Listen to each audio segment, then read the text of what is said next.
আচ্ছা, এখানে হচ্ছে প্রথমে দেখো তোমাদের নতুন যে বইয়ে একটা হচ্ছে এজ লিমিট দিয়ে দিছে। এটা পুরোনো বইতেও আছে সেম। তাহলে এই এজ লিমিটটা আসলে লো বার্থ ওয়েট বা ভেরি লো বার্থ ওয়েট এগুলো এগুলো লাগবে না আমাদের। জাস্ট নিউনেট কতটুকু, ইনফ্যান্ট কতটুকু, টডলার, এগুলো জাস্ট হচ্ছে রিডিং দিয়ে যাবা। মানে এগুলো কাউকে এখন পর্যন্ত ধরছে বলে কখনো শুনি নাই, হ্যাঁ। আর নিউনেট, ইনফ্যান্ট এগুলো বয়স আমরা জানি। এরপর আসো এস্টিমেটিং চাইল্ড ওয়েট। এটা খুবই ইম্পর্টেন্ট, খুবই খুবই খুবই ইম্পর্টেন্ট। মানে এটা এটা হচ্ছে তোমার ডে টু ডে লাইফে লাগবে।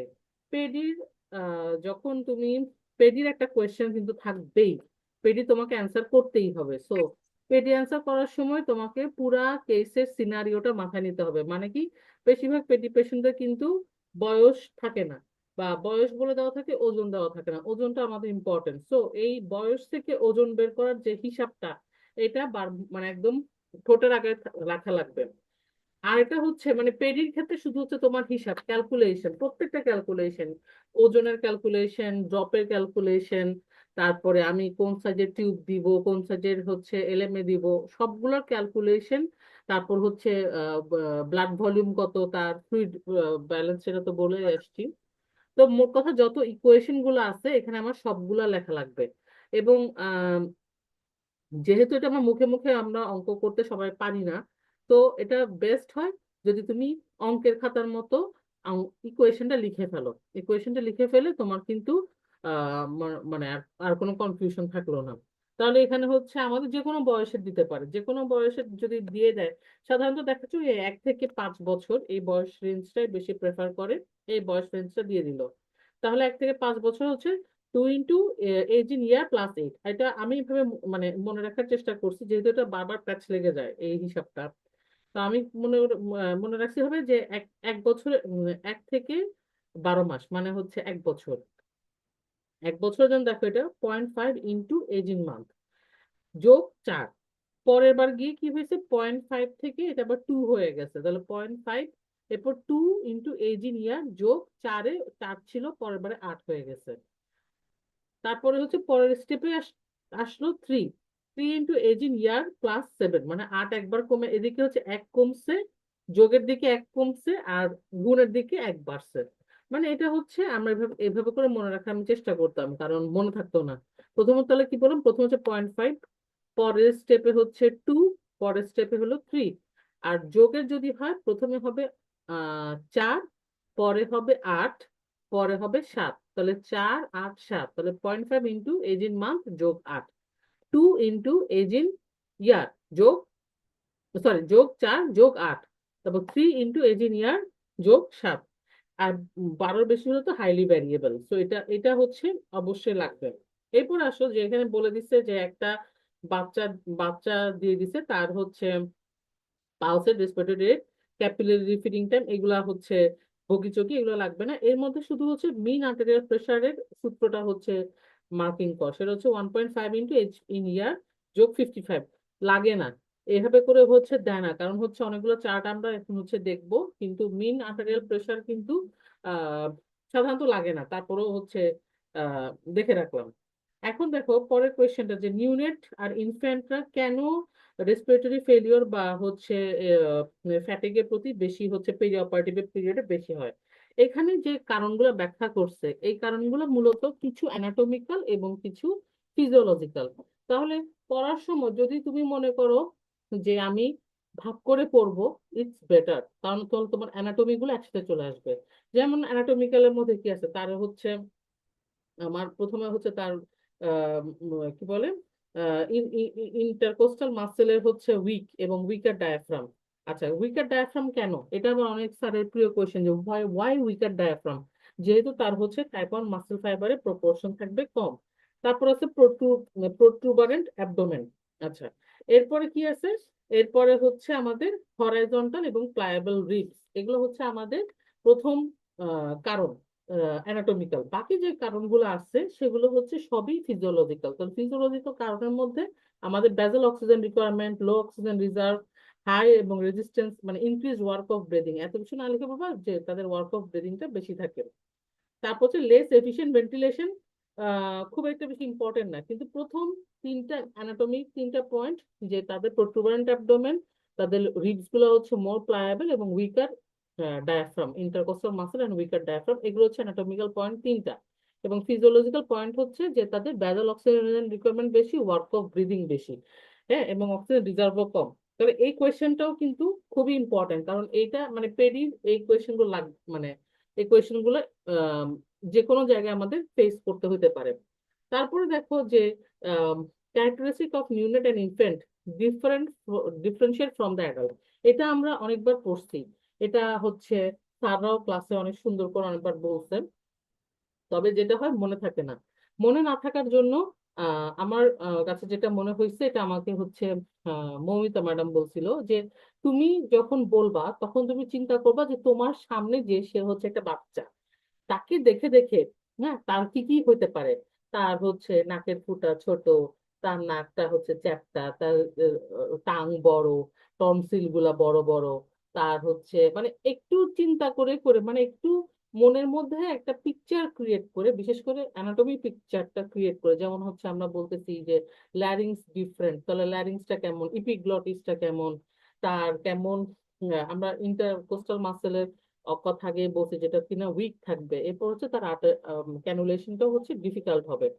তাহলে এই নন কমপ্লায়েন্ট এলভি, এই নন কমপ্লায়েন্ট এলভিটা প্রথমে বলতে যায় না, তাহলে হবে কি যে মানে জিনিসটা মাথায় আসবে না। তাহলে তোমার সামনে তুমি একটা বাচ্চাকে যখন দেখো, বাচ্চাটা কি, তার হচ্ছে ফেসের স্ট্রাকচারটা অনেক ছোট, বরং হেডটা বেশি, তার টাংটা অনেক বড়। আমাদের মূল জিনিস হচ্ছে টাং নিয়ে, আমাদের মূল জিনিস হচ্ছে ওরাল ক্যাভিটি নিয়ে, তাহলে টাং বড়, টনসিল বড়, তার ল্যারিংসটা হচ্ছে একটু ডিফারেন্ট, ইপিগ্লটিসটা ডিফারেন্ট শেপের, ফ্লপি, অনেক বেশি ঝুঁকে থাকে।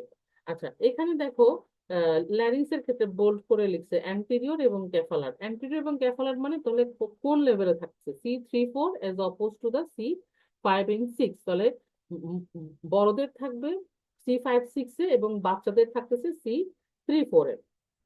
এবং ক্রিকয়েড কার্টিলেজটা ন্যারোয়েস্ট পয়েন্ট, মানে এগুলো হয় কি হুট করে হয়তো ভাই হুট করে হয়তো জিজ্ঞেস করে বসতে পারে যে উইচ ইজ দ্য ন্যারোয়েস্ট পয়েন্ট। হ্যাঁ, আমরা আমরা এগুলো কিন্তু সবই জানি যে এটা হচ্ছে ক্রিকয়েড কার্টিলেজ। এবং এটা আহ, বড়দের মতো পৌঁছাইতে, মানে বড়দের যেটা হচ্ছে গ্লটিস, সেখানে পৌঁছাইতে কত সময় লাগে, এটা হচ্ছে 8 থেকে 10 বছর। তাহলে ক্রিকয়েড কার্টিলেজ ন্যারোয়েস্ট পয়েন্ট, এবং এটা বড়দের মতো পৌঁছাইতে সময় লাগবে 8 থেকে 10 বছর। এটা কিন্তু আহ বলতে হবে। আরেকটা হচ্ছে নন কমপ্লায়েন্ট এলভি, এটা মানে আমাদের হুট করে প্রথমে আমরা লিখে ফেলি, কিন্তু প্রথমে যখন আমরা লিখে ফেলি তখন যেটা হয় আহ, মানে ওটা প্রথমে না লিখে লার্জ টাং দিয়ে শুরু করাটাই বেটার। আচ্ছা, এরপর আসো যে ফিজিওলজিক্যাল, মনে রাখবো যে বাচ্চাদের বডি ছোট কিন্তু ডিমান্ড বেশি, তাদের সবকিছুই বেশি। দেখো এখানে হচ্ছে heart rate dependent cardiac output, okay, এটা আমরা জানি। আচ্ছা, এরপর দেখো একটা সবই ইনক্রিজড এর বিশাল একটা জিনিস আছে, হার্ট রেট বেশি, মেটাবলিক রেট বেশি, বডি সারফেস এরিয়া বেশি, চেস্ট ওয়ালে কমপ্লায়েন্স বেশি, টোটাল ক্লোজিং ভলিউম বেশি, সবই বেশি। শুধু কম কি, তাহলে কম হচ্ছে বিপি, এফআরসি এবং লাং কমপ্লায়েন্স। তাহলে কম মাত্র তিনটা জিনিস, বিপি, এফআরসি, লাং কমপ্লায়েন্স, বাকি সবগুলো কিন্তু বেশি বেশি। এরপর আসো ফার্মাকোলজিক্যাল। মানে ফার্মাকোলজিক্যালে যেটা হয় যে মেইন জিনিস হচ্ছে আমাদের ড্রাগের ফার্মাকোলজির মধ্যে আমার মাথায় থাকবে এই ড্রাগটা আমার ব্রেইনে যাচ্ছে কিনা, বা এই ড্রাগটা মেটাবলিজম কেমন হচ্ছে। তাহলে একটা বাচ্চা, আমি বলছি কি বাচ্চাদের সবই বেশি বেশি, তার মানে তাহলে তার ড্রাগের মেটাবলিক ক্ষমতাটাও বেশি। হুম। এরপর আমরা কি বলছি, তার যেমন তার ম্যাক বেশি, যে কারণে আমার হচ্ছে কি দিতে হচ্ছে বেশি করে, গ্যাস দিতে হচ্ছে। ভলিউম অফ ডিস্ট্রিবিউশন বেশি, and volume of distribution related to what, এটা রিলেটেড থাকতেছে ওয়াটার সলিউবল ড্রাগের প্রতি। তার যে ব্লাড ব্রেন ব্যারিয়ার, এগুলো কিন্তু ইনম্যাচিওর থাকবে। তাহলে ইনম্যাচিওর যদি থাকে তখন আমার কি হয়, সহজে হচ্ছে গ্যাসের মানে ড্রাগসের আদান প্রদানটা সহজ হয়ে যায়। আচ্ছা, এখানে দেখো যে র্যাপিড, আচ্ছা র্যাপিড ফ্র্যাকশনাল এত কিছু দরকার নেই, মোটামুটি মোটামুটি কথা লাস্ট লাইনটা দেখো সেকেন্ড পয়েন্টের, যে র্যাপিড ইন্ডাকশন, র্যাপিড রিকভারি। তাহলে র্যাপিড ইন্ডাকশন কেন হচ্ছে, র্যাপিড রিকভারি কেন হচ্ছে, তাদের অ্যালভিওলার কনসেন্ট্রেশনটা বেশি। তারপরে কি থাকে, ইমম্যাচিউর হেপাটিক বায়োট্রান্সফর্মার, তার ড্রাগের, তার বডিতে হেপাটিক যে ফাংশন সেটা কিন্তু ইমম্যাচিওর থাকবে। তাহলে প্রপারলি সে ম্যাচিওর না, যে কারণে আমরা যেসব ড্রাগ লিভারে মেটাবলাইজড হয় এরা কিন্তু এর বাচ্চার শরীরে বেশি পরিমাণে থাকবে, এবং নিউরোমাসকুলার জাংশন হচ্ছে ইম্যাচিওর, ফলে যেসব ড্রাগ আমার ব্রেনে যাওয়ার কথা না, দেখা যাবে সেসব ড্রাগ আমার চলে যাচ্ছে। তাহলে আমরা বলতেছি ইম্যাচিওর কি কি, ইম্যাচিওর হচ্ছে লিভার, ইম্যাচিওর হচ্ছে ব্লাড ব্রেন ব্যারিয়ার। তাহলে আমাদের কাজ হচ্ছে লিভার, এবং ড্রাগস এর কাজটা কোথায় হয়, লিভারে গিয়ে, এবং ব্রেনে যাচ্ছে কিনা এটা নিয়ে আমরা টেনশনে থাকি। তাহলে এই দুটো পয়েন্ট গেল। এবং দেখো একটা লাস্টের পয়েন্ট যে প্রোটিন বাইন্ডিং কম, তাহলে একটা মানুষ মানে বাচ্চার শরীরে যদি ওয়াটার সলিউবল ড্রাগের পরিমাণ বেশি থাকে, অবভিয়াসলি তার কি হচ্ছে, মানে একটা যে একটা ডিমান্ড যেহেতু বাড়তেছে, তাহলে আরেকটা ডিমান্ড কিন্তু কিছুটা কমে আসবে। এটা হচ্ছে একটা মানে কমন সেন্স। আর ইমেজ আমরা প্রোটিন বাইন্ডিং যদি মনে নাও রাখতে পারি, কোনো অসুবিধা নেই, আমরা বলবো যে হচ্ছে এটা না বললে আমাদের কোনো কিছু মানে হচ্ছে না, কিন্তু তার হচ্ছে ম্যাগ বেশি লাগতেছে, তার বায়ো ট্রান্সফরমেশন কম হচ্ছে, এবং তার নিউরোমাসকুলার জাংশনটা ইম্যাচুর, এগুলো আমাদের লাগবে। আচ্ছা, এরপরে দেখো সেন্ট্রাল নার্ভাস সিস্টেমের ক্ষেত্রে ওই একই কথা সে রিপিট করছে যে তার ব্লাড ব্রেন ব্যারিয়ারটা ইম্যাচিওর, এবং যে কারণে ইম্যাচিওর, সরাসরি বলতেছে হ্যাঁ বলতেছে ইনকমপ্লিট, এবং যে কারণে তার হচ্ছে ওপিয়েড এবং অন্য অন্য সিডেটিভের প্রতি সেন্সিটিভিটি বেশি থাকে। আচ্ছা, এরপর আসো যে সিএমআরও2, তাহলে সিএমআরও2 বেশি লাগবে কারণ তার মেটাবলিক রেটটা বেশি। এবং স্পাইনাল কর্ড কোথায় শেষ হয়, একদম এটা নিয়ে কোনো কনফিউশন থাকা যাবে না। স্পাইনাল কর্ডটা হচ্ছে কোথায় শেষ হচ্ছে, S1 in 28 week of gestation. আমার তো 28 উইকস দরকার নাই, আমার দরকার টার্ম বেবি। তাহলে আমাদের হিস্ট্রিতে আমরা সবসময় জিজ্ঞেস করি যে বাচ্চা কি প্রিম্যাচিওর ছিল কিনা, বা অনেক সময় বেশি ছোট বাচ্চা হলে তখন, তাহলে টার্ম বেবি যেটা সেটা কিন্তু L3-তে গিয়ে শেষ হচ্ছে, এবং আর্লি অ্যাডোলেসেন্সে গিয়ে শেষ হচ্ছে L1 L2-তে। এখানে একটা জিনিস একটু লিখে রাখো যে আর্লি অ্যাডোলেসেন্স বলতে আসলে কি বোঝায়। আর্লি অ্যাডোলেসেন্স বলতে আমরা বলতেছি যে 10 থেকে 13 বছর বয়স। ওকে, এটা একটু লিখে রাখো যে তাহলে আমরা বলতেছি L3-তে শেষ হবে টার্ম অবস্থায়, অনেক নিচে। এরপরে তার থাকবে হচ্ছে L1 2-তে, L1 বা আমরা টুই বলি, যে টুতে থাকবে। এবং আর্লি অ্যাডোলেসেন্স মানে কত বছর, 10 থেকে 13 বছর। তার মানে 13 বছরের একটা বাচ্চাকে আমরা একটা অ্যাডাল্ট হিসেবে আহ চিন্তা করতে পারি, ইন দ্য সেন্স অফ যে আমার স্পাইনাল কর্ড কোথায় গিয়ে শেষ হয়েছে। আচ্ছা, এখন হচ্ছে তারপর আমরা বলতেছি স্যাক্রাল হায়াটাস। স্যাক্রাল হায়াটাস তো বড়, কারণ আমরা কর্ডাল ব্লক দিতেছি, এবং রিলেটিভলি লার্জ, এবং ইজ নট অসিফাইড। এরপরে যে কোয়েশ্চেনটা আসতেছে সেটা হচ্ছে how would you categorise the difficult airway airway in children. এখন এই কোয়েশ্চেনটা এই বইয়ে নতুন আসছে, হ্যাঁ এই বই, এটা আগের বইয়ে এভাবে দেওয়া, আগের বইয়ে ছিল না। তাহলে ডিফিকাল্ট এয়ারওয়ে ক্যাটাগরাইজ কিভাবে করতেছে, এটা আসলে আই থিঙ্ক মানে আহ, কি বলবো, যে কিভাবে হইতেছে সে এখানে লিখছে, মানে এটা খুব একটা বেশি ইম্পর্টেন্ট কোয়েশ্চেন মনে হচ্ছে না, কারণ তার বাচ্চার কনজেনিটাল মানে বাচ্চার ডিফিকাল্টি এরর গ্রুপিং করে তো আমার কোনো লাভ নেই। আমার ডিফিকাল্টি এরর আমি যখন পাচ্ছি, আমার ডিফিকাল্টি এরর ম্যানেজমেন্ট করতে হচ্ছে, আমার এখানে ক্যাটাগরাইজ করে কোনো লাভ নেই। মানে এই ধরনের কোয়েশ্চেন কখনো আমি দেখি নাই, তো আমি আমার কাছে মনে হয় না এটা কোয়েশ্চেন করেও মনে হচ্ছে এটা ইম্পর্টেন্ট না। আচ্ছা, এরপর যে compare and contrast respiratory parameter, এটা আসলে এই ধরনের কোয়েশ্চেন এখন একদমই আসে না, যে কম্পেয়ার অ্যান্ড কন্ট্রাস্ট করো, এই ধরনের এই টাইপের কোয়েশ্চেন গুলো একেবারেই আসে না। এরপর হচ্ছে এলডারলি এবং ইনফ্যান্ট, হ্যাঁ এদের মধ্যে কম্প্যারিজন, মানে এলডারলি এবং ইনফ্যান্ট, তাহলে কি ইনফ্যান্ট হচ্ছে আমরা কত বছর বলতেছি ইনফ্যান্টকে, ইনফ্যান্টকে আমরা বলতেছি হচ্ছে এক কত বছর বয়স পর্যন্ত বলো, 1 বছর, তাই না? 1 বছর পর্যন্ত হচ্ছে 1 মাস পর্যন্ত নিউনেট, 1 বছর বছর। পর্যন্ত হচ্ছে ইনফ্যান্ট। তাহলে তাই তো? হ্যাঁ। হুম। জি আপু। ওকে, তাহলে এই এল্ডার ইনফ্যান্টের মধ্যে তাদের মধ্যে সিমেট্রি কি কি আছে, আর এটা জাস্ট একবার হচ্ছে রিডিং দিয়ে দিবা। এরপর দেখো metabolism and temperature regulation. Metabolism and temperature regulation এটা বিশাল একটা পড়া, শুধু পড়াটা আমি হচ্ছে মুখে বলে দিই, মানে একবার ভালো করে শুনে রাখুন। সেটা হচ্ছে যখন একটা বাচ্চার মেটাবলিজমের জন্য আমাদের ইম্পর্টেন্ট কি, ইম্পর্টেন্ট হচ্ছে তার বডি সারফেস এরিয়া কেমন। এবং আমরা বলতেছি আমরা একদম গড়পড়তা জানি যে বাচ্চার মেটাবলিজম বেশি হয়। এখন এই যে মেটাবলিজমটা হচ্ছে এবং টেম্পারেচার রেগুলেশন, তাহলে মেটাবলিজম যখন হয়, বেশি হয়, তখন কিন্তু তার শরীর গরম থাকবে, তাই না? আমাদের যখন শিভারিং হয়, শিভারিং হয়ে কিন্তু আমাদের মেটাবলিক রেট বেড়ে যায়, মেটাবলিক রেট বেড়ে গিয়ে কার্বন ডাইঅক্সাইড প্রোডাকশন বেশি হচ্ছে, কার্বন ডাইঅক্সাইড প্রোডাকশন বেশি হয়ে আমাদের হচ্ছে শিভারিং হচ্ছে, টেম্পারেচার তলে বা শরীরের টেম্পারেচার সে ধরে রাখতেছে। এখন এই কিন্তু বাচ্চার কি হচ্ছে, বাচ্চাদের হচ্ছে body surface area, body weight কম যদিও বা হয়, তার বডি সারফেস এরিয়া বেশি। এখন বডি সারফেস এরিয়া যখন বেশি থাকতেছে, তখন কিন্তু মানে একটা জিনিসের সারফেস এরিয়া বেশি, সারফেস এরিয়া যার যত বেশি, সে তত বেশি টেম্পারেচার মানে লস করবে, বা টেম্পারেচার ধরে রাখার ক্ষমতা তার মধ্যে কম থাকে। তাহলে এই যে টেম্পারেচার ধরে রাখার ক্ষমতা, এখন এই তাহলে what is the compensatory mechanism? Mechanism হচ্ছে দুইটা, একটা হচ্ছে ওই যে যেটা বললাম শিভারিং, আর একটা হচ্ছে নন শিভারিং। তাহলে এইখানে দেখো যে কম্পারিজন হচ্ছে দুই ভাবে হচ্ছে। এখন যখন শিভারিং, এই যে শিভারিং যেটা হয় সেটা হচ্ছে অ্যাডাল্টদের বেশি হয়, এটা কিন্তু বাচ্চাদের হয় না। বাচ্চাদের কিন্তু দেখবা আহ, মানে ওটির পরে শিভারিং কিন্তু কোনো বাচ্চার খুব একটা হচ্ছে না যেভাবে বড়দের হয়। তাহলে এই পেশেন্ট গুলো তাহলে টেম্পারেচার রেগুলেট করবে কিভাবে? তারা টেম্পারেচার রেগুলেট করবে তাদের নন শিভারিং থার্মোজেনেসিসের মধ্যে। এটাই হচ্ছে বড় এবং বাচ্চাদের মধ্যে। জায়গা থেকে আপু, আসসালামু আলাইকুম আপু। হ্যাঁ, ওয়ালাইকুম সালাম। আমরা হচ্ছি নতুন ভিউ পয়েন্টের পেজ নাম্বার 71-এ আছি, ভলিউম 3। ভলিউম 3। হুম।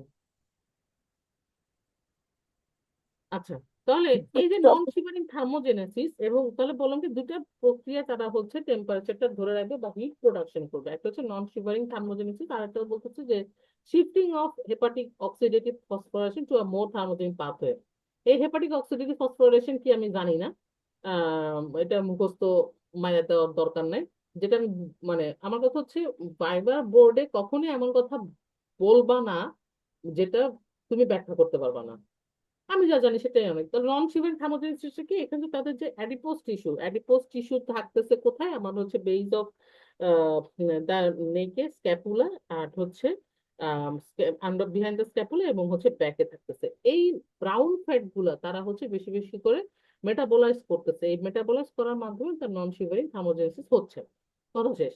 এখন টেম্পারেচার তাহলে কতটুকু রাখতে হবে, মানে ওটিতে আমি কতটুকু টেম্পারেচার রাখবো? আমাদের সারা তো একদম ওটি আইসল্যান্ড করে ফেলে। তাহলে টেম্পারেচার বলতেছে আমরা অ্যাটলিস্ট বাচ্চার জন্য টার্ম নিউনেট যদি হয় তাহলে হচ্ছে 32, আর অ্যাডাল্টদের জন্য কিন্তু অনেক মানে কত 28, এটা হচ্ছে অ্যাম্বিয়েন্ট টেম্পারেচার।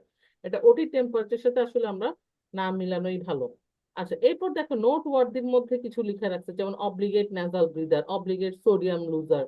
হ্যাঁ, তারপর হচ্ছে মানে অব্লিগেট ন্যাজাল ব্রিদারটা কি? তাদের তো আমরা সবসময় বলে আসি যে তাদের হচ্ছে টনসিল বড়, টাং বড়, তাদের অ্যাডিনয়েড বড় বড়, যে কারণে তারা হচ্ছে নাক দিয়ে সবসময় শ্বাস নেয়। এখন এই জন্য হচ্ছে obligate nasal breather. Obligate sodium loser, তারা সবসময় হচ্ছে সোডিয়ামটা লস করতেছে, কারণ হচ্ছে তাদের রেনাল টিউবুলার সেলগুলো কমপ্লিট মানে ইনম্যাচিওর, এই কারণে। আচ্ছা, এরপর এইগুলো জাস্ট হচ্ছে একবার রিডিং দিয়ে দিবা যে ইনক্রিজ, এটা এটা লাগবে।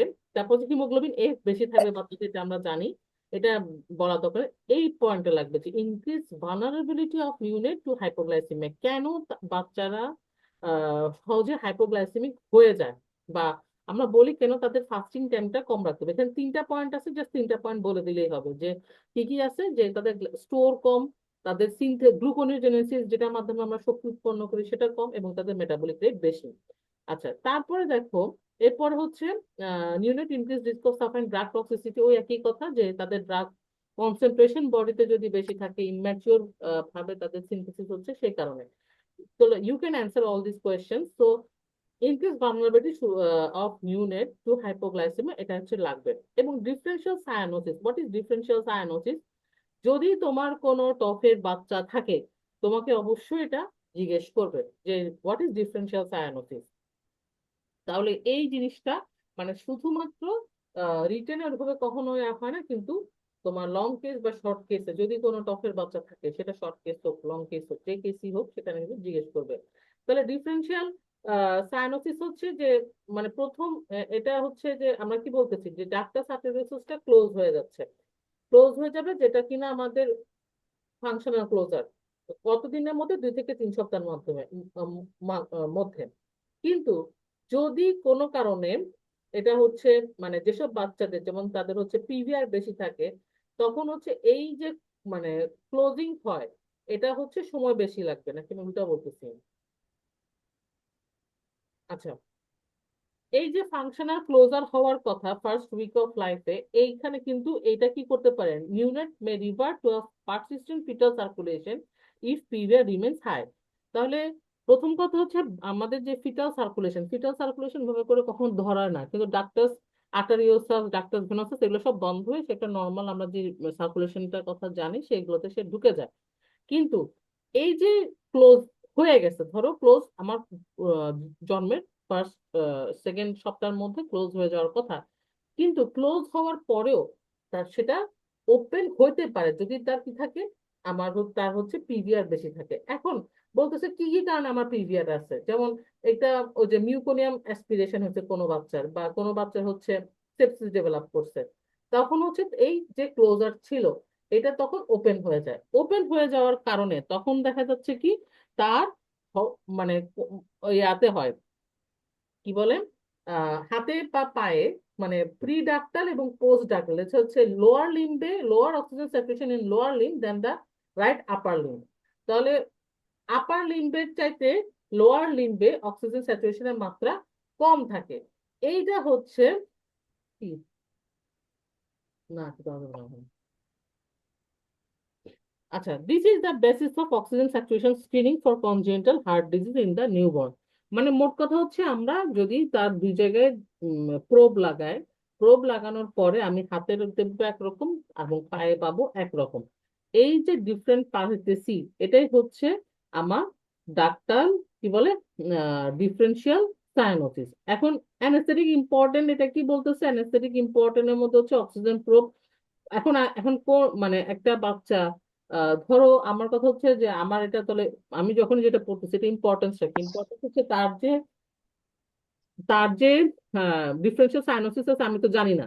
তাহলে আমার সবসময় আমি বলবো কি যে তার আমি সবসময় রাইট হ্যান্ডেই লাগাবো ভাই।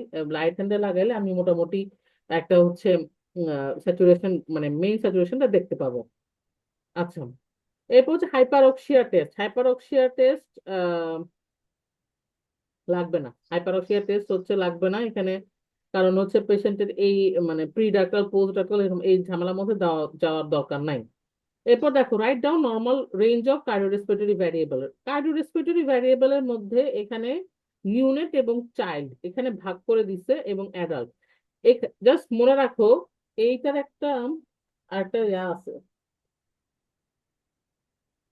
আচ্ছা, এটা হচ্ছে age related changes in vital sign. এটা হচ্ছে মর্গানের 42 নাম্বার চ্যাপ্টারের টেবিল 2, একটু লিখে নাও। ওখানে নিউনেট 12 বছর, 3 বছর, 12 বছর, মানে আমার অ্যাডাল্ট তো দরকার নাই। এখন চাইল্ড বলতে কত চাইল্ড, তাই না? তাহলে ওই মর্গানের ওই চার্টটা কিন্তু খুব সুন্দর করে একদম কোনো রেঞ্জেও না, খুব ছোট করে লেখা আছে। ওটা হচ্ছে নিউনেটে যেমন রেসপিরেটরি রেট বলছে 40, হার্ট রেট বলতেছে 140। 12 বছর বয়সে গিয়ে 30, হার্ট রেট হচ্ছে 120। 3 বছরে গিয়ে 25, 100। এটা বরং হচ্ছে আমার কাছে মোর অ্যাকসেপ্টেবল এবং ইজি মনে হয়েছে। এটা হচ্ছে এটা মর্গানের 42 নাম্বার চ্যাপ্টার টেবিল 2। ওকে, এটা পড়বা, এই এই এই চারটা পড়ার দরকার নাই। আচ্ছা, এরপর আসো, এরপর হচ্ছে ফ্লুইড রিকোয়ারমেন্ট। আচ্ছা, ফ্লুইড রিকোয়ারমেন্টে বেচর বেচর পড়া। 42 হ্যাঁ, নম্বর চ্যাপ্টার প্লিজ। 42 নাম্বার চ্যাপ্টারে টেবিল 2, পেজ কাইটা ফেলছি, পেজ তো কাইটা আমি বক্স করে বানাই আচ্ছা ফেলছি। আচ্ছা ঠিক আছে। 42 আচ্ছা নাম্বার ঠিক আছে। চ্যাপ্টারে টেবিল 2, এটা একটু দেখিস। আচ্ছা, এরপর আসো যে maintenance fluid requirement of an unit. আসলে maintenance fluid requirement of an unit এভাবে জীবনেও কিছু আসবে না, শুধু হচ্ছে মানে আমাদের ডে 1 অফ লাইফ এই চারটা শুধু লাগবে, যে ডে 1 অফ লাইফে কত, ডে 2, মানে ডে 1, 2-তে হচ্ছে তার লসটা কম হয়, এর জন্য ফ্লুইড রিকোয়ারমেন্ট তখন কম থাকে। 4-5-এ গিয়ে বেড়ে যাচ্ছে, শুধু এই চার মানে বক্সটা দেখে নিও। আচ্ছা, এরপর হচ্ছে pre operative fasting guideline. Pre operative fasting গাইডলাইনও বাচ্চাদের জন্য, বড়দের জন্য, সবার জন্য কিন্তু একটাই। আচ্ছা, ওই একই কোয়েশ্চেন যে drawback of excessive fasting. Fasting করলে কি সমস্যা হবে? বেশি করলে হচ্ছে বাচ্চা যেহেতু আহ ওই যে তার হচ্ছে স্টোর কম, গ্লুকোনিওজেনেসিস ইম্পেয়ার্ড হচ্ছে, সে এটাকে মেটাবলাইজ, তার মেটাবলিজম বেশি, ফলে সে হচ্ছে সহজেই থার্স্টি হয়ে যাবে, ইরিটেবল হয়ে যাবে, তারপরে হচ্ছে ঝিমায় যাবে, এটা ডিস্ট্রেসিং হবে, তারপরে ক্যানুলেশন হচ্ছে ডিফিকাল্ট হবে, এগুলা। এরপর দেখো একটা লাইন লিখছে যে নিউনেট হচ্ছে হাই রিস্ক অফ হাইপোগ্লাইসিমিয়া, যে কারণে আমাদের এখানে যে ফ্লুইডটা আমরা দিই তাকে আমরা এখানে গ্লুকোজ কন্টেইনিং ফ্লুইড দিব। তাহলে তার যে মেনটেনেন্স ফ্লুইড এখানে থাকবে কোনটা? Glucose containing fluid. এখন এই যে মানে 10% গ্লুকোজ উইথ 0.45% নর্মাল স্যালাইন, এখন আগে হচ্ছে 5% গ্লুকোজ, এগুলো এগুলো ইয়ার নাম কি? 10%, 5%, এগুলো লিভার জুনিয়র। নাম কি? কি নামে দেই? পেডিসল? আমরা পেডিসল যেটা দিই আপু, ওটা 0.225% সোডিয়াম ক্লোরাইড, ওটা তো না। না, পেডিসল হচ্ছে হাইপারটনিক পেডিসল। ওই যে বেবিসল জুনিয়র যেটা 5%, পেডিসল যেটা দিচ্ছে ওটা হচ্ছে 0.225% সোডিয়াম ক্লোরাইড না, ওটা হচ্ছে আমাদের, হুম হুম হুম। ওটা কিন্তু আইসোটনিক হাইপো। না। 5% ডেক্সট্রোজ আমরা উইথ, কিন্তু আপু এই কম্পোজিশনের পাই নাই, এরকম কোন মানে ফ্লুইড আমি দেখি নাই। না, পেডিসলের মানে কম্পোজিশনটা দেখিস, কারণ হচ্ছে যে যেটা 0.225% সোডিয়াম ক্লোরাইড ওটা হচ্ছে আইসোটনিক, যেটা ফ্লুইডের, যেটা হচ্ছে বেসিকের যে ওই ক্লাসিফিকেশন অফ ফ্লুইড আছে ওখানে দেখিস যে 0.225%, 5% ডেক্সট্রোজ, ওটা কিন্তু আইসোটনিক হিসেবে ইয়া করছে, আন্ডারলাইন মানে মার্কিং করছে। আচ্ছা, ক্লাসিফিকেশন। মোট কথা হচ্ছে আমরা কি দিচ্ছি, মানে কোয়েশ্চেনটা থাকে স্যারদের এমন, তুমি কি দিবা? যে স্যার আমরা এটা দিতে পারি, স্যাররা দিতে পারি, বিশেষ করে ধরো হাই স্যার বা মোজাফফর স্যার, এনারা হচ্ছে দিতে পারি শুনতে চায় না, এনারা বলতেছে তুমি কি দিবা, তুমি কি দিবা, তুমি কত দিবা, তুমি 2 থেকে 3, তুমি কি 2 থেকে 3 দাও? মানে প্রপোফল আমরা বলতেছি 2 থেকে 3 মিলিগ্রাম পার কেজি, তুমি কি 2 থেকে 3 মিলিগ্রাম পার কেজি দাও না? কত দাও? 2 মিলিগ্রাম পার কেজি, হ্যাঁ সেটাই বলো। দরজা খোলো। ঠিক আছে, তাহলে হচ্ছে আহ, আমরা মেইনলি তাহলে প্রি অপারেটিভ ফাস্টিং আমরা গ্লুকোজ কন্টেনিং ফ্লুইড দিচ্ছি, এবং এইটা দেখো, যদি বলে কি ট্রেড নেম কি বা কম্পোজিশন কি, তাহলে পাশে এখানে লিখে রাখো যে বেবিসল জুনিয়র বা পেডিসল, এগুলোর হচ্ছে ইয়া দিতে, কম্পোজিশনটা জানার জন্য কম্পোজিশনটা লিখে রাখতে হবে একদম ওখানে বোতলের গায়ে যেভাবে লেখা আছে ওভাবে। আচ্ছা, ফার্মাকোকাইনেটিক ডিফারেন্স, ওই ঘুরে ফিরে একই কথা যে ফার্মাকোকাইনেটিক ডিফারেন্স গুলো কি কি থাকবে, এগুলা মানে দিয়ে দিয়ে হচ্ছে এটার ভলিউমটা বাড়াইছে। আচ্ছা, এরপরে মেকানিক্যাল ভেন্টিলেশন বাচ্চাদেরকে আমরা মানে তো নিজেরাই হাতে মেনটেন করতে চাই বেশি। এখন মেকানিক্যাল ভেন্টিলেশনের মধ্যে শুধুমাত্র হচ্ছে আমরা তাকে এখানে হচ্ছে, আচ্ছা এখানে যে প্রেশার মানে ভেন্টিলেশনটা কি টাইপের ভেন্টিলেশন হয় পুরোটা ডিটেল পড়ার দরকার নেই, জাস্ট আমরা যদি মেকানিক্যাল ভেন্টিলেশন দেই তাহলে সেটা হবে সাধারণত অ্যাডাল্ট আমরা দিই ভলিউম কন্ট্রোল, কিন্তু বাচ্চাদেরকে দিচ্ছি আমরা প্রেশার কন্ট্রোল।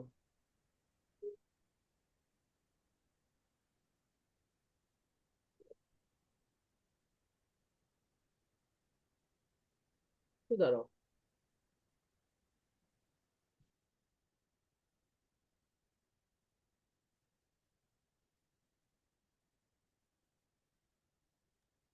আচ্ছা, তাহলে প্রেসার কন্ট্রোল ভেন্টিলেশন দিচ্ছি, এবং তারপর হচ্ছে তাদের তাদের রেট কত দিব? রেট হচ্ছে 16 থেকে 24, এবং প্রেসার কত, ইন্সপিরেটরি প্রেসার কত?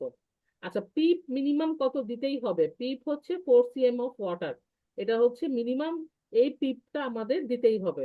এরপর পেডিয়াট্রিক ব্রিদিং সার্কিটের পাশে অবশ্যই ব্রিদিং সার্কিটের ছবিটা এঁকে দিতে হবে যে ব্রিদিং সার্কিটের ছবিটা কেমন। আচ্ছা, ব্রিদিং সার্কিটের ছবিটা কেমন, এবং এই যে মডিফিকেশন তার নামটা কি, জ্যাকসন রিস মডিফিকেশন, কত বাচ্চাদের নিচে মানে কত ওয়েটের নিচে বাচ্চাদেরকে দেওয়া যাবে, এটা হচ্ছে 25 কেজি। তার তাহলে এটার জ্যাকসন রিস মডিফিকেশনের বেনিফিট ডিসঅ্যাডভান্টেজ দুটোই হচ্ছে পড়তে হবে। আচ্ছা, ইন্ট্রাঅপারেটিভ মনিটরিং যদিও বা হচ্ছে এখানে মানে একটা দুইটা তিনটা করে লিখছে, তাহলে ইন্ট্রাঅপারেটিভ মনিটরিং, মনিটরিং এর কোয়েশ্চেন যখনই আমরা অ্যান্সার করব তখনই কিন্তু আমরা এসেনশিয়াল মনিটরিং, অ্যাডিশনাল মনিটরিং এভাবে আমরা অ্যান্সার করব। এটা মনিটরিং যখনই তুমি দেখবা তখনই তুমি essential monitoring, additional monitoring use করবা। তোমার কেস অনুসারে তোমার অ্যাডিশনাল কি কি লাগবে সেগুলো ওখানে লিখে দিবা। এটা পেডিয়াট্রিক হোক আর হচ্ছে বড়দের হোক, সেম। এটাতে কোনো মানে যদি লিখো এটা কেউ ভুল ধরতে পারবে না। তাহলে হয় কি, মনিটরিং এ নিয়ে আমাদের হচ্ছে বারবার আর পড়া লাগবে না। আচ্ছা, এরপর হচ্ছে ফ্লুইড ডেফিসিট। ফ্লুইড ডেফিসিটের এই কোয়েশ্চেনটা আমরা কিন্তু বেসিকে একবার মানে দেখে আসি যে মাইল্ড মডারেট সিভিয়ার হলে কেমন হবে, এবং মাইল্ড মডারেট সিভিয়ার আমরা মানে what is mild, mild loss মানে কত লস, মানে 5, 10, 15% বডি ওয়েটের লস। এটাকে আমরা হতেছে বা 50 ml পার কেজি পার কেজি হচ্ছে ডেফিসিট, এই জিনিসটাকে বোঝাচ্ছে। তাহলে মাইল্ড মডারেট সিভিয়ার এটা কিন্তু বেসিকের মধ্যেও আমরা একবার টাচ করছি যে মাইল্ড মডারেট সিভিয়ার যখন বলতেছি 5, 10, 15%, তখন আমাদের চেঞ্জেস গুলা কি কি আসবে। আচ্ছা, এরপরে দেখো যে একটা কোয়েশ্চেন যে perioperative fluid management of a 8 kg baby, এটা হচ্ছে পুরোনো বইয়ে যে কোয়েশ্চেনটা ছিল সেই কোয়েশ্চেনটা। তাহলে একটা পেরিওপার্টি ফ্লুইড ম্যানেজমেন্ট ছাড়া আমি যদি বলি যে এই বাচ্চাটা পুরোটা ওটি একটা কম মানে ওটি চিন্তা করো যে 8 kg একটা বাচ্চা তোমার কাছে আসছে, তোমার তোমার এটাকে হচ্ছে ধরো সাপোজ তার একটা অপারেশনের নাম দাও, তার হচ্ছে একটা হবে টনসিলেক্টমি হবে। হ্যাঁ, আর টনসিলটমি তো 8 কেজি বাচ্চার হচ্ছে খুবই হয়। 8 কেজি বাচ্চার কি হইতে পারে, আহ কমাটা ওটি বল না। Hernia repair. আচ্ছা, হার্নিয়া রিপেয়ার হবে। Hernia repair. তাহলে তার হচ্ছে আমাদের ফ্লুইডের ম্যানেজমেন্ট কি, তার আমাদের এয়ারওয়ে ম্যানেজমেন্ট কি হবে, তাকে আমি হার্নিয়া হলে তো হার্নিয়া ম্যানেজমেন্টে তাকে আমি টিউব সাইজ কি হবে, তাকে আমি কতটুকু করে ড্রাগ দিব, কি কি ড্রাগ দিব, তার মানে ইন্ট্রা অপারেটিভ মনিটরিং কি হবে, তার পোস্ট অপারেটিভ মনিটরিং কি হবে। তাহলে এই পুরা জিনিসটা এখানে কিন্তু চলে আসবে। এখানে যেটা লিখছে সেটা হচ্ছে ফ্লুইডের ফ্লুইডটা নিয়ে মূলত লিখছে যে আমাদের মেনটেনেন্স ফ্লুইড ডেফিসিট লস আর ইন্ট্রাঅপারেটিভ লস, এটা আমরা জানি 4-2 এক formula, 4-to-1 formula. 4-to-1 formula Holliday Segar formula follow করে বাচ্চাদের জন্য, তবে আর বড়দের জন্য আমরা বলতেছি 1.5 ml পার কেজি পার আওয়ার। তাহলে এই আহ, মোটামুটি দেখা গেছে দুটো কিন্তু আসলে কাছাকাছি হয়। তারপর আমরা পেডিটদের জন্য হলিডে স্যাগার ফর্মুলাটাই বলবো। আচ্ছা, এখানে চয়েস অফ ফ্লুইড এর মধ্যে দেখো, তাহলে এখানে আমরা বলতেছি মেইনটেনেন্স ফ্লুইড। মেইনটেনেন্স ফ্লুইড এর মধ্যে আমরা নর্মালি কি বলি যে এখানে তার যে ফ্লুইডটা আমরা দিচ্ছি তাকে দিচ্ছি আমরা গ্লুকোজ কন্টেইনিং ফ্লুইড। আল্লাহ, একটু দাঁড়া।